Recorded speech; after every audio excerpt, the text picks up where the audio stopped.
नमस्कार खबरों के इस बुलेटिन में थोड़ा स्वागत है। मैं हाँ तरनजीत कौर। पहला पेश ने चुनिया खबरां।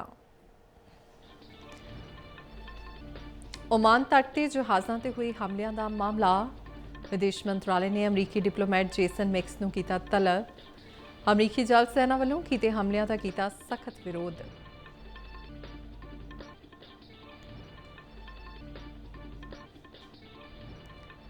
श्री अमरनाथ यात्रा नूं लैके गृह मंत्री अमित शाह ने की समीक्षा बैठक। जम्मू कश्मीर के उप राज्यपाल और फौज अधिकारी रहे मौजूद। यात्रा के रूट मैप और श्रद्धालुओं की सुरक्षा संबंधी की गई चर्चा। 3 जुलाई तो 28 अगस्त तक चलेगी श्री अमरनाथ यात्रा। बीजेपी हाईकमान ने दिल्ली पंजाब भाजपा की सद्दी अहम बैठक में पंजाब बीजेपी प्रधान सने कई सीनियर आगू मौजूद। 2027 ਦੀਆਂ विधान सभा चोणां संबंधी चर्चा की जाने की संभावना।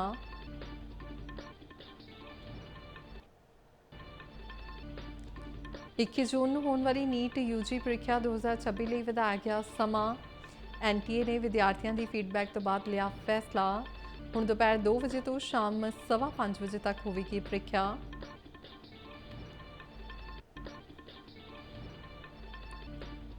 ਗੁਰਦਾਸਪੁਰ ਜ਼ਿਲ੍ਹੇ ਵਿੱਚ ਸਥਾਨਕ ਚੋਣਾਂ ਦੀਆਂ ਤਿਆਰੀਆਂ ਮੁਕੰਮਲ। ਭਲਕੇ ਗੁਰਦਾਸਪੁਰ, ਕਾਦੀਆਂ ਤੇ ਦੀਨਾਨਗਰ ਲਈ ਪੈਣਗੀਆਂ ਵੋਟਾਂ। ਹੁਸ਼ਿਆਰਪੁਰ ਦੇ ਸ਼ਾਮ 84 ਨਗਰ ਕੌਂਸਲ ਲਈ ਵੀ ਹੋਵੇਗੀ ਵੋਟਿੰਗ।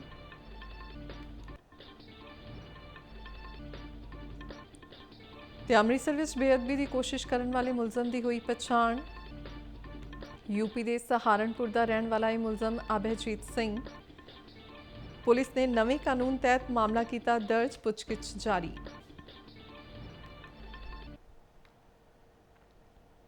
ਤੇ ਹੁਣ ਖਬਰਾਂ ਵਿਸਥਾਰ ਨਾਲ।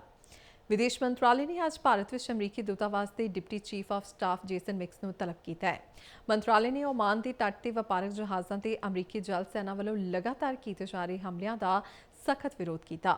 मंत्रालय ने कहा कि इन्हां हमलियां ਦੀਆਂ 3 ਘਟਨਾਵਾਂ ਵਿੱਚੋਂ 3 ਭਾਰਤੀ ਨਾਗਰਿਕਾਂ ਦੀ ਜਾਨ ਨੂੰ ਬਚਾਈ ਜਾ ਸਕਦੀ ਸੀ।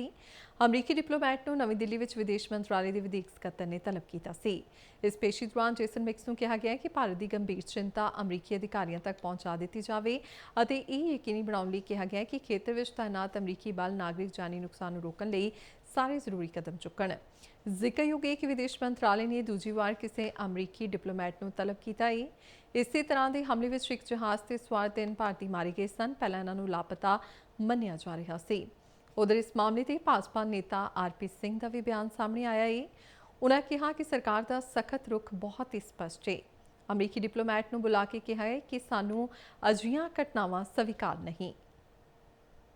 पढ़ने लिखने में कमी है, जहाँ रिसर्च में कमी है, जहाँ जानबूझकर शरारत कर रहे हैं।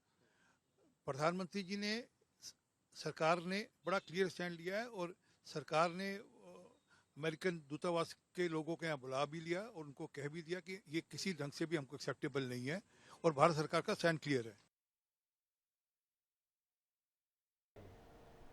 ਅੱਜ ਇੰਦੌਰ ਵਿੱਚ ਬ੍ਰਿਕਸ ਦੇਸ਼ਾਂ ਦੇ ਖੇਤੀਬਾੜੀ ਮੰਤਰੀਆਂ ਵਿਚਾਲੇ ਅਹਿਮ ਬੈਠਕ ਹੋਈ, ਜਿਸ ਵਿੱਚ ਭਾਰਤ ਨੇ ਬ੍ਰਿਕਸ ਦੇਸ਼ਾਂ ਤੋਂ ਵਾਧੂ ਸਹਿਯੋਗ ਦੀ ਅਪੀਲ ਕਰਦਿਆਂ ਕਿਹਾ ਕਿ ਸਾਰੇ ਮੈਂਬਰ ਦੇਸ਼ ਮਿਲ ਕੇ ਛੋਟੇ ਕਿਸਾਨਾਂ ਨੂੰ ਸਸ਼ਕਤ ਬਣਾਉਣ ਅਤੇ ਦੁਨੀਆ ਭਰ ਵਿੱਚ ਟਿਕਾਊ ਖੇਤੀਬਾੜੀ ਨੂੰ ਹੁੰਗਾਰਾ ਦੇਣ ਲਈ ਮਿਲ ਕੇ ਕੰਮ ਕਰਨ। ਕੇਂਦਰੀ ਮੰਤਰੀ ਸ਼ਿਵਰਾਜ ਸਿੰਘ ਚੌਹਾਨ ਨੇ ਕਿਹਾ ਕਿ ਬ੍ਰਿਕਸ ਦੇਸ਼ਾਂ ਦੇ ਸਮੂਹਿਕ ਯੋਗਦਾਨ ਨਾਲ ਹੀ ਖੇਤੀਬਾੜੀ ਨੂੰ ਨਵੀਂ ਦਿਸ਼ਾ ਮਿਲ ਸਕੇਗੀ।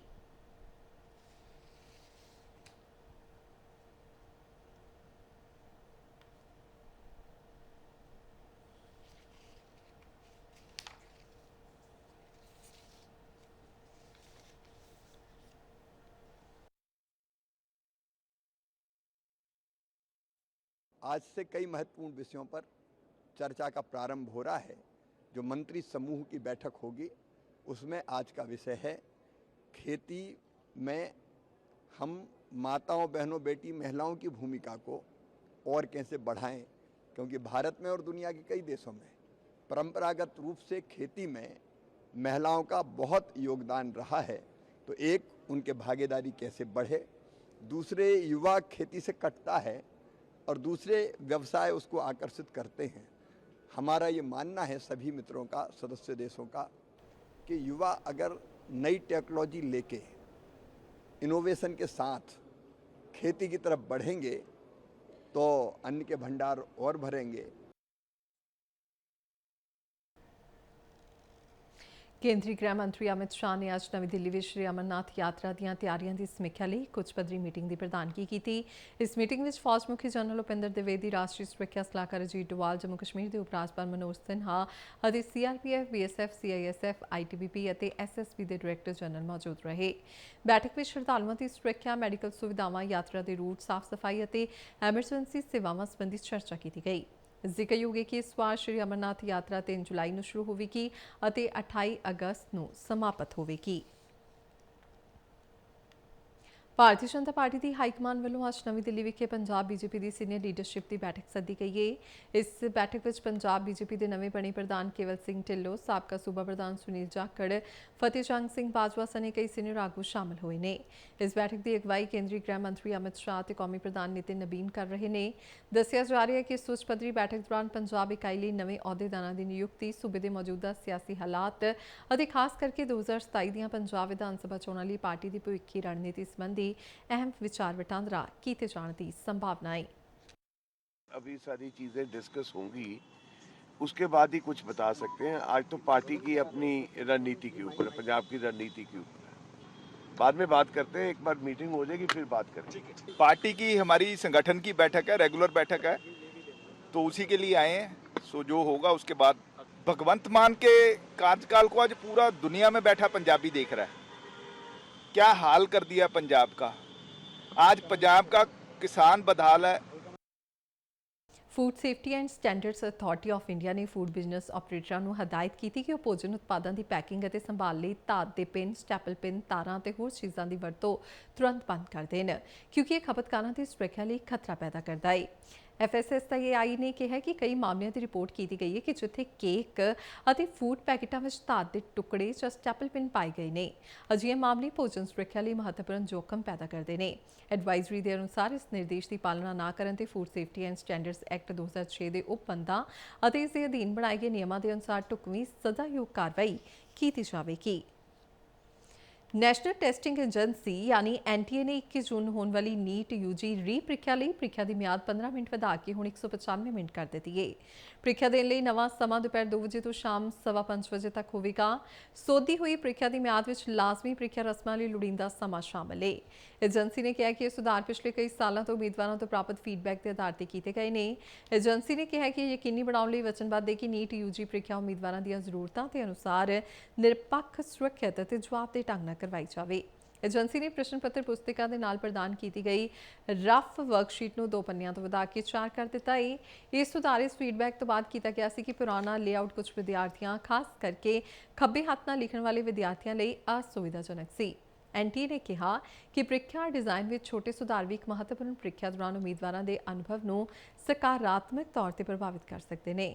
ਇਸ ਲਈ ਨਿਰਪੱਖਤਾ ਤੇ ਸੁਰੱਖਿਆ ਦੇ ਉੱਚਤਮ ਮਿਆਰਾਂ ਨੂੰ ਬਣਾਈ ਰੱਖਦੇ ਹੋਏ ਪ੍ਰੀਖਿਆ ਪ੍ਰਕਿਰਿਆ ਨੂੰ ਵਧੇਰੇ ਸੁਵਿਧਾਜਨਕ ਅਤੇ ਉਮੀਦਵਾਰ ਅਨੁਕੂਲ ਬਣਾਉਣ ਲਈ ਇਹ ਉਪਾਅ ਲਾਗੂ ਕੀਤੇ ਗਏ ਨੇ। ਇਸ ਦੇ ਨਾਲ ਹੀ ਉਮੀਦਵਾਰਾਂ ਨੂੰ ਸਲਾਹ ਦਿੱਤੀ ਜਾਂਦੀ ਹੈ ਕਿ ਉਹ ਦਾਖਲਾ ਕਾਰਡ ਅਤੇ ਜਾਣਕਾਰੀ ਬੁਲੇਟਿਨ ਵਿੱਚ ਦਿੱਤੀਆਂ ਹਦਾਇਤਾਂ ਨੂੰ ਧਿਆਨ ਨਾਲ ਪੜ੍ਹਨ ਅਤੇ ਪ੍ਰੀਖਿਆ ਦੇ ਸੁਚਾਰੂ ਸੰਚਾਲਨ ਲਈ ਪ੍ਰੀਖਿਆ ਸਟਾਫ ਨਾਲ ਸਹਿਯੋਗ ਕਰਨ। ਗੁਰਦਾਸਪੁਰ, ਦੀਨਾਨਗਰ ਅਤੇ ਕਾਦੀਆ ਵਿੱਚ ਸਥਾਨਕ ਚੋਣਾਂ ਲਈ ਭਲਕੇ ਵੋਟਿੰਗ ਕਰਵਾਈ ਜਾਵੇਗੀ, ਜਿਸ ਨੂੰ ਲੈ ਕੇ ਤਿਆਰੀਆਂ ਮੁਕੰਮਲ ਕਰ ਲਈਆਂ ਗਈਆਂ ਨੇ। ਗੁਰਦਾਸਪੁਰ ਦੇ ਡਿਪਟੀ ਕਮਿਸ਼ਨਰ ਕਮ ਜ਼ਿਲ੍ਹਾ ਚੋਣ ਅਫਸਰ ਅਦਿੱਤਿਆ ਉੱਪਲ ਦੀ ਅਗਵਾਈ ਹੇਠ ਨਗਰ ਕੌਂਸਲ ਵਿਖੇ ਪੈ ਰਹੀਆਂ ਵੋਟਾਂ ਦੀ ਤਿਆਰੀ ਮੁਕੰਮਲ ਕਰ ਲਈ ਗਈ ਹੈ। ਇਸ ਮੌਕੇ ਗੱਲ ਕਰਦਿਆਂ ਚੋਣ ਅਫਸਰ ਨੇ ਦੱਸਿਆ ਕਿ ਨਗਰ ਕੌਂਸਲਾਂ ਦੀਆਂ ਚੋਣਾਂ ਨਿਰਪੱਖ ਅਤੇ ਸ਼ਾਂਤੀਪੂਰਵਕ ਢੰਗ ਨਾਲ ਮੁਕੰਮਲ ਕੀਤੀਆਂ ਜਾਣਗੀਆਂ। ਉਨ੍ਹਾਂ ਦੱਸਿਆ ਕਿ ਕੱਲ੍ਹ ਵੋਟਾਂ ਸੰਬੰਧੀ ਵੱਖ-ਵੱਖ ਪੋਲਿੰਗ ਬੂਥਾਂ ਲਈ ਪੋਲਿੰਗ ਪਾਰਟੀ ਰਵਾਨਾ ਹੋ ਗਈਆਂ ਨੇ। ਉਨ੍ਹਾਂ ਕਿਹਾ ਕਿ ਸਾਰੇ ਪੋਲਿੰਗ ਬੂਥਾਂ ਉੱਪਰ ਸੁਰੱਖਿਆ ਪ੍ਰਬੰਧ ਕੀਤੇ ਗਏ ਨੇ ਅਤੇ ਕਿਸੇ ਵੀ ਸ਼ਰਾਰਤੀ ਅਨਸਰ ਨੂੰ ਅਮਨ ਸ਼ਾਂਤੀ ਦਾ ਮਾਹੌਲ ਖਰਾਬ ਕਰਨ ਦੀ ਇਜਾਜ਼ਤ ਨਹੀਂ ਦਿੱਤੀ ਜਾਵੇਗੀ। ਨਗਰ ਕੌਂਸਲ ਚੋਣਾਂ ਗੁਰਦਾਸਪੁਰ ਲਈ ਟੋਟਲ ਜਿਹੜੇ ਵਾਰਡ ਨੇ ਉਹ 29 ਨੇ ਜੀ ਤੇ 70 ਬੂਥ ਨੇ। 70 ਬੂਥਾਂ ਲਈ ਪਾਰਟੀਆਂ ਅੱਜ ਕਿੱਟਾਂ ਸਮੇਤ EVM ਮਸ਼ੀਨਾਂ ਦੇ ਸਮੇਤ ਡਿਸਪੈਚ ਕਰ ਦਿੱਤੀਆਂ ਗਈਆਂ ਹਨ ਤੇ ਆਪਣੇ ਆਪਣੇ ਸਥਾਨ ਤੇ ਸੁਰੱਖਿਆ ਕਰਮਚਾਰੀਆਂ ਸਮੇਤ ਲਗਭਗ ਪਹੁੰਚ ਚੁੱਕੀਆਂ ਨੇ ਜੀ। ਜ਼ਿਕਰਯੋਗ ਹੈ ਕਿ ਭਲਕੇ ਸਵੇਰੇ 8 ਵਜੇ ਤੋਂ ਸ਼ਾਮ 4 ਵਜੇ ਤੱਕ ਵੋਟਿੰਗ ਹੋਵੇਗੀ। ਮਗਰੋਂ ਵੋਟਾਂ ਦੀ ਗਿਣਤੀ ਤੋਂ ਬਾਅਦ ਨਤੀਜਿਆਂ ਦਾ ਐਲਾਨ ਵੀ ਦੇਰ ਸ਼ਾਮ ਤੱਕ ਕਰ ਦਿੱਤਾ ਜਾਵੇਗਾ। ਸ਼੍ਰੀ ਦਰਬਾਰ ਸਾਹਿਬ ਕੰਪਲੈਕਸ ਦੇ ਅੰਦਰ ਸਥਿਤ ਗੁਰਦੁਆਰਾ ਸ਼ਹੀਦ ਬਾਬਾ ਗੁਰਬਖਸ਼ ਸਿੰਘ ਜੀ ਵਿਖੇ ਬੇਅਦਬੀ ਕਰਨ ਦੀ ਕੋਸ਼ਿਸ਼ ਕਰਨ ਵਾਲੇ ਮੁਲਜ਼ਮ ਦੀ ਪਛਾਣ ਹੋ ਚੁੱਕੀ ਹੈ। ਇਸ ਸੰਬੰਧੀ ਜਾਣਕਾਰੀ ਦਿੰਦਿਆਂ ਏਸੀਪੀ ਸੁਰਿੰਦਰਪਾਲ ਸਿੰਘ ਨੇ ਦੱਸਿਆ ਕਿ ਮੁਲਜ਼ਮ ਅਭਿਜੀਤ ਸਿੰਘ ਉੱਤਰ ਪ੍ਰਦੇਸ਼ ਦੇ ਸਹਾਰਨਪੁਰ ਦਾ ਰਹਿਣ ਵਾਲਾ ਹੈ। ਉਹਨਾਂ ਦੱਸਿਆ ਕਿ ਪੁਲਿਸ ਨੇ ਬੇਅਦਬੀ ਖਿਲਾਫ ਬਣੇ ਨਵੇਂ ਕਾਨੂੰਨ ਦੇ ਤਹਿਤ ਮਾਮਲਾ ਦਰਜ ਕਰ ਲਿਆ ਹੈ ਅਤੇ ਮੁਲਜ਼ਮ ਨੂੰ ਅਦਾਲਤ ਵਿੱਚ ਪੇਸ਼ ਕਰਕੇ ਉਸ ਦਾ ਰਿਮਾਂਡ ਹਾਸਲ ਕੀਤਾ ਜਾਵੇਗਾ। इसमें हमें श्रोमणी गुरुद्वारा प्रबंधक कमेटी ने हमें एक बयान दिया था, उनके जो परिक्रमा के जो हैं इंचार्ज के, एक लड़का था वो 11 तारीख को सुबह जो अकाल तख्त साहब के पीछे जो गुरुद्वारा साहब है बाबा गुरबख्श सिंह जी का, वहाँ पे वो एंटर कर गया और उसने वहाँ पे जो सीरी साहब पड़ी होती है गुरु ग्रंथ साहब जी के सामने, उसको उसने उठाने की कोशिश की, उठाया उसको। तो वहाँ पे जो सेवादार बैठे थे जो पाठ कर रहे थे, उन्होंने इसको पकड़ लिया था और हमें उन्होंने एप्लीकेशन दी और उसके ऊपर हमने फिर कार्रवाई करते हुए उस लड़के को अरेस्ट किया है, उसके खिलाफ FIR दर्ज की है और उसको कोर्ट में पेश करके उसका रिमांड ले रहे हैं। ਜ਼ਿਕਰਯੋਗ ਹੈ ਕਿ ਉਕਤ ਮੁਲਜ਼ਮ ਵੱਲੋਂ ਪਾਵਨ ਸਰੂਪ ਅੱਗੇ ਰੱਖੀ ਸ੍ਰੀ ਸਾਹਿਬ ਚੁੱਕਣ ਦੀ ਕੋਸ਼ਿਸ਼ ਕੀਤੀ ਗਈ ਸੀ, ਪਰ ਇਸ ਦੌਰਾਨ ਮੌਜੂਦ ਸੇਵਾਦਾਰਾਂ ਨੇ ਉਸ ਨੂੰ ਕਾਬੂ ਕਰ ਲਿਆ। ਅੱਜ ਅੰਮ੍ਰਿਤਸਰ ਪੁਲਿਸ ਨੇ ਯੁੱਧ ਨਸ਼ਿਆਂ ਵਿਰੁੱਧ ਮੁਹਿੰਮ ਤਹਿਤ ਵੱਡੀ ਕਾਰਵਾਈ ਕਰਦਿਆਂ ਇੱਕ ਨਸ਼ਾ ਤਸਕਰ ਦੇ ਘਰ ਨੂੰ ਬੁਲਡੋਜ਼ਰ ਜ਼ਰੀਏ ਢਹਿ ਢੇਰੀ ਕਰ ਦਿੱਤਾ। ਪੁਲਿਸ ਕਮਿਸ਼ਨਰ ਗੁਰਪ੍ਰੀਤ ਸਿੰਘ ਭੁੱਲਰ ਨੇ ਦੱਸਿਆ ਕਿ ਇਹ ਕਾਰਵਾਈ ਗੇਟ ਹਕੀਮਾ ਇਲਾਕੇ ਵਿੱਚ ਸੁਖਦੇਵ ਸਿੰਘ ਉਰਫ ਆਕਾਸ਼ ਨਾਂ ਦੇ ਨਸ਼ਾ ਤਸਕਰ ਖਿਲਾਫ ਕੀਤੀ ਗਈ ਹੈ। ਉਨ੍ਹਾਂ ਦੱਸਿਆ ਕਿ ਇਸ ਨਸ਼ਾ ਤਸਕਰ ਖਿਲਾਫ ਪਹਿਲਾਂ ਹੀ NDPS ਐਕਟ ਤਹਿਤ 6 ਮਾਮਲੇ ਦਰਜ ਨੇ। CP ਭੁੱਲਰ ਨੇ ਦੱਸਿਆ ਕਿ ਇਸ ਸਾਲ 1481 ਨਸ਼ਾ ਤਸਕਰਾਂ ਨੂੰ ਗ੍ਰਿਫਤਾਰ ਕੀਤਾ ਜਾ ਚੁੱਕਿਆ ਹੈ। ਇਸ ਤੋਂ ਇਲਾਵਾ 85 ਕਿਲੋ ਤੋਂ ਵੱਧ ਹੈਰੋਇਨ, 11 ਕਿਲੋ ਤੋਂ ਵੱਧ ਆਈਸ ਡਰੱਗ ਅਤੇ 25 ਲੱਖ ਤੋਂ ਵੱਧ ਦੀ ਡਰੱਗ ਮਨੀ ਬਰਾਮਦ ਕੀਤੀ ਜਾ ਚੁੱਕੀ ਹੈ।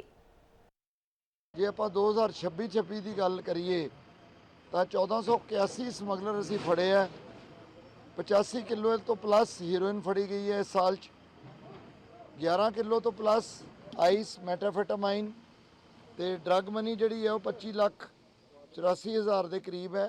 ਡੀ ਐਡਿਕਸ਼ਨ 'ਚ ਵੀ ਬਹੁਤ ਸਾਰੇ ਐਡਿਕਟਸ ਨੂੰ ਦਾਖਲ ਕਰਾਇਆ ਗਿਆ, ਪ੍ਰਸਾਈਸ ਨੰਬਰ ਹੈ 1270 ਇਸ ਸਾਲ 'ਚ। ਉੱਦਾਂ ਵੈਸੇ 5300 ਕੁਛ ਹੈਗਾ ਜਦੋਂ ਦੀ ਕੈਂਪੇਨ ਸ਼ੁਰੂ ਹੋਈ ਹੈ। 1807 ਜਿਹੜੇ ਰਜਿਸਟਰ ਕਰਾਏ ਗਏ ਨੇ ਐਡਿਕਟਸ ਕੋਰਟ ਸੈਂਟਰ 26 ਇਸੇ ਸਾਲ 'ਚ, ਤੇ 245 ਜਿਹੜੀਆਂ 64 ਇਹਦੀਆਂ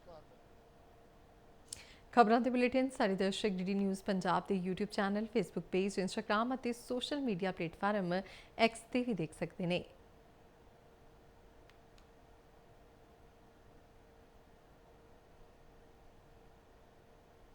ਬੁਲੇਟਿਨ ਦੇ ਅਖੀਰ ਵਿੱਚ ਚੁਣਵੀਆਂ ਖਬਰਾਂ ਇੱਕ ਵਾਰ ਫਿਰ ਤੋਂ। ਓਮਾਨ ਤੱਟ ਤੇ ਜਹਾਜ਼ਾਂ ਤੇ ਹੋਏ ਹਮਲਿਆਂ ਦਾ ਮਾਮਲਾ, ਵਿਦੇਸ਼ ਮੰਤਰਾਲੇ ਨੇ ਅਮਰੀਕੀ ਡਿਪਲੋਮੈਟ ਜੇਸਨ ਮਿਕਸ ਨੂੰ ਕੀਤਾ ਤਲਬ। ਅਮਰੀਕੀ ਜਲ ਸੈਨਾ ਵੱਲੋਂ ਕੀਤੇ ਹਮਲਿਆਂ ਦਾ ਕੀਤਾ ਸਖਤ ਵਿਰੋਧ। ਸ਼੍ਰੀ ਅਮਰਨਾਥ ਯਾਤਰਾ ਨੂੰ ਲੈ ਕੇ ਗ੍ਰਹਿ ਮੰਤਰੀ ਅਮਿਤ ਸ਼ਾਹ ਨੇ ਕੀਤੀ ਸਮੀਖਿਆ ਬੈਠਕ।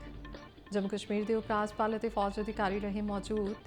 ਯਾਤਰਾ ਦੇ ਰੂਟ ਮੈਪ ਅਤੇ ਸ਼ਰਧਾਲੂਆਂ ਦੀ ਸੁਰੱਖਿਆ ਸੰਬੰਧੀ ਕੀਤੀ ਗਈ ਚਰਚਾ। 3 ਜੁਲਾਈ ਤੋਂ 28 ਅਗਸਤ ਤੱਕ ਚੱਲੇਗੀ ਸ਼੍ਰੀ ਅਮਰਨਾਥ ਯਾਤਰਾ।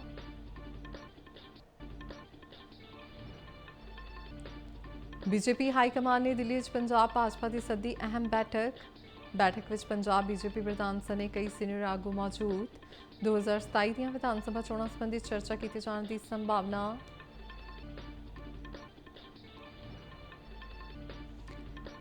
21 ਜੂਨ ਨੂੰ ਹੋਣ ਵਾਲੀ ਨੀਟ UG ਪ੍ਰੀਖਿਆ 2026 ਲਈ ਵਧਾਇਆ ਗਿਆ ਸਮਾਂ। NTA ਨੇ ਵਿਦਿਆਰਥੀਆਂ ਦੀ ਫੀਡਬੈਕ ਤੋਂ ਬਾਅਦ ਲਿਆ ਫੈਸਲਾ। ਹੁਣ ਦੁਪਹਿਰ 2 ਵਜੇ ਤੋਂ ਸ਼ਾਮ 5:15 ਵਜੇ ਤੱਕ ਹੋਵੇਗੀ ਪ੍ਰੀਖਿਆ।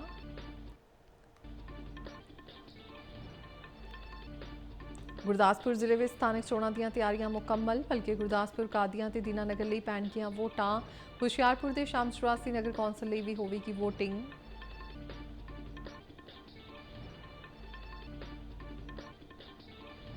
ਤੇ ਅੰਮ੍ਰਿਤਸਰ ਵਿੱਚ ਬੇਅਦਬੀ ਦੀ ਕੋਸ਼ਿਸ਼ ਕਰਨ ਵਾਲੇ ਮੁਲਜ਼ਮ ਦੀ ਹੋਈ ਪਛਾਣ। ਯੂਪੀ ਦੇ ਸਹਾਰਨਪੁਰ ਦਾ ਰਹਿਣ ਵਾਲਾ ਹੈ ਮੁਲਜ਼ਮ ਅਭਿਜੀਤ ਸਿੰਘ। ਪੁਲਿਸ ਨੇ ਨਵੇਂ ਕਾਨੂੰਨ ਤਹਿਤ ਮਾਮਲਾ ਕੀਤਾ ਦਰਜ, ਪੁੱਛਗਿੱਛ ਜਾਰੀ।